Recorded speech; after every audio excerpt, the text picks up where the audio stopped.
Hey guys, me host Superstar, thank you very much for tuning in. Look what I got! It's Blink.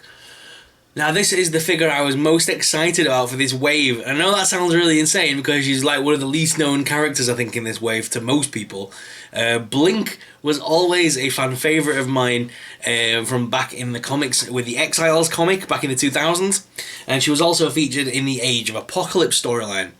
That's where she was kind of rebooted. She was originally in the Uncanny X-Men. She was introduced in Uncanny X-Men 317. It was her first appearance. But she looked different. She had like green skin, and it was like half and half, and it looked a bit weird. She was redesigned in the early 2000s as the Blink we know today, with the purple skin and things like that. And her powers were kind of redefined, and she became more of an assertive character. Became a little bit of a fan favourite for a while back in the 2000s. She even had her own limited run series. I was around of that. That is my era, and I grew up reading those comics. So Blink was all. I always knew who Blink was. She did also briefly appear in the 90s X-Men cartoon as a part of the Genosha storyline. She then appeared again in the X-Men and the Wolverine cartoon later on. She appeared in that. And of course, she's been more recently known for being in the Days of Future Past X-Men movie, where she was played by Fan Bingbing. And then Jamie Chung took over the role in X-Men The Gifted, which has just been cancelled. X-Men The Gifted was an amazing TV series, and she was one of the main characters. And I think Jamie Chung portrayed her very well, and I'd like to see Jamie Chung take on the role again if Marvel Cinematic Universe ever decide to use the X-Men. I'd love to see some of those people recast because they were perfect. Anyway, that's enough fan service. Let's get on with today's video. So here she is, guys. It's Blink, and she comes with one of the legs for the big Caliban BAF wave. Also in this wave, guys, I will be reviewing them all. I have the entire wave, as you know. So we have Gambit, we have Beast, Weapon X, Forge, Blink, Jubilee, and Skullbasher, who I have no idea who he is. I need to go back and do some research on Skullbasher. Also in Caliban. I do know Caliban, but not as much as I thought I did. So, Marvel Legends Blink, a lovely product shot there on the back, and it states Clarice Ferguson uses her mutant ability of teleportation to disappear and reappear in the blink of an eye. She can also teleport multiple people, and she can also use her powers as offensive, so she can like send something half through a portal and then close it so it cuts them in half and stuff like that, so she can be very useful.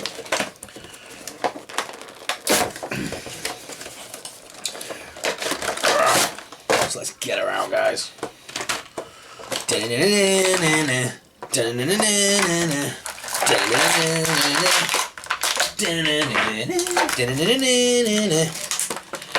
think I've explained this story before, but I was always a massive fan of the X-Men growing up.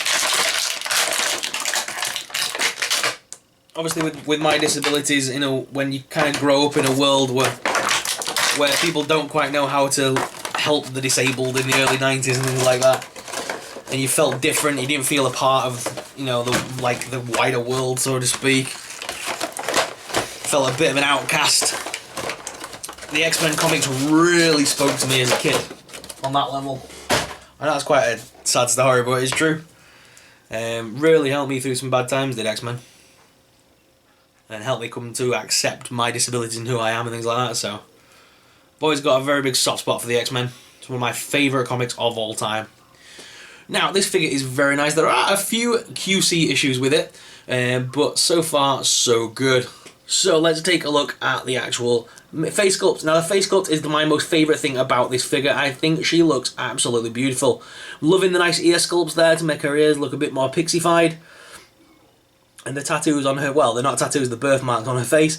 They look amazing with the black around the eyes as well, and the pure white eyes. It really does look nice. And those purple lips there, all nicely shaded. I love how they've done their hair so it looks like it's moving, and yeah, they've just done a really nice action pose with her. She has got a bit of a dog collar on there as well. As you can see, that is movable. It does move around. Same with the one on her waist as well, with this piece. There is a few bleeding issues on the silver with the green. And there is a few here as well. If you can see, there's some green on the purple skin. So that's a little bit of a shame. And I don't like the fact that here you can see some crease marks where the paint has been. But other than that, those are the only issues I've found with the figure. There's a bit of a thigh separation here at the top, which I'm not too fan of, but that seems to be common on most figures. It's always the female ones, I've noticed. Oh, those ankle joints do not want to move. There we go. Let's rotate those a few times before we do the review, because I have seen these things snap so easily. So we've got to be careful. And I like how the costume piece is all tied up, so it looks like it's blowing in the wind or something, so that's pretty cool. It's nice and action posed. So let's look at articulation, guys. So the head is on a ball joint, so you can make a look up, as well as down, and left and right. Her arm, oh, that's made her head a bit loose. Her arm do lift up at the top rotation and rotate there. There's also an elbow hinge. Come on. Oh, don't know, there we go. Her elbow was the wrong way, there we go. Elbow hinge, single arm hinge, which is annoying, should be double. Hasbro never put double hinges on women characters, don't know why. Hasbro sorted it out. Hands do rotate as well. There is also a rotation at the waist there. No further one at the further waist, it's just the diaphragm bust. And we can rotate there. The legs do lift out pretty far, as well as forwards. And she can kick backwards as well with a double hinged knee there, which does give some nice range of motion. Obviously the legs do lift out as well, and then there's a thigh cut. And there's also a rotation at the lower boot. Oh no, there's no rotation at the boot, but this top part of the boot does rotate. But they do have the heel and flex sort of ball joint there going on at the bottom. So all in all, a very nice figure. She comes with a few accessories, including her little whoosh, purple things that she can hold in her hands, which are kind of what she uses to like throw bits of teleportation as like an offensive weapon. And she also does come with a nice circular design pattern, so you can kind of stand her up in it almost. Whoosh, like that. And kind of have it to the, so it looks like she's disappearing through a portal. Zoom. If you played well around with this well enough, you could get some nice stuff out of it. It does come with a nice little hinge as well if you want to attach it to anything. But yeah, it's just a nice teleportation sort of beam to use. So you could actually use that on a dio and attach it to a wall. Let's see if I can do that. Nah, my dio's too. You kind of attach it and have it coming out of it. That'd be pretty sick. But yeah, very nice character, and I really do like this figure. So what I'm going to do now, I'm going to go to the desk cam to give you guys an up-close personal look at Blink. So let's go to the desk cam. Alright guys, so here is Blink out of the packaging, looking awesome. I really love the way this figure looks. I think she looks brilliantly done. I'm really happy with that face sculpt. I think they've done a great job at bringing this figure to life. This is definitely based on her modern interpretation, definitely from the more recent 2000 series run of Exiles. And then because obviously she has returned to the new Exiles comic that they've been doing recently as well. So it's nice to see Blink back in the comics.